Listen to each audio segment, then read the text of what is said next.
প্রধানমন্ত্রীর তেল সাশ্রয়ের আহ্বানে সাড়া দিচ্ছেন রাজ্যের মন্ত্রী থেকে শুরু করে বিধায়ক, সাংসদ সকলেই। সেই রকমই এক দৃশ্য ধরা পড়ল আজ আগরতলায়। বিজেপির দলীয় কর্মসূচিতে অংশ নিতে স্কুটিকেই বেছে নিলেন দলের প্রদেশ বিজেপি সভাপতি রাজীব ভট্টাচার্য।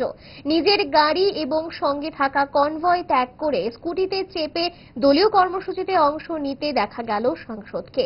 এই সিদ্ধান্তের পেছনে রয়েছে দেশের প্রধানমন্ত্রীর আহ্বান, জানালেন সাংসদ।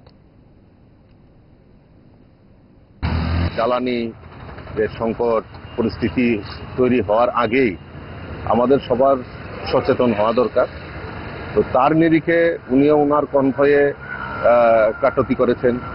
আমাদের মুখ্যমন্ত্রীও এবং আমাদের বিভিন্ন মন্ত্রী এবং আমাদের নেতৃত্বরা অনেকেই এই প্রধানমন্ত্রীজির যে সাড়া সেখানে সার্থক রূপ দেওয়ার জন্য আমরাও সেটা চেষ্টা করছি। গতকালকেও দেখেছি অনেকে মাননীয় মুখ্যমন্ত্রীর কনভয়ে কাটতি করা হয়েছে, গাড়ির সংখ্যা কমানো হয়েছে। আমাদের মন্ত্রীরাও বিভিন্ন জায়গায় যাচ্ছেন তাদের কর্মসূচিতে, সেখানেও যতটুকু সম্ভব সেটা তেল সাশ্রয়ের জন্য সেটা ওনারা করছেন।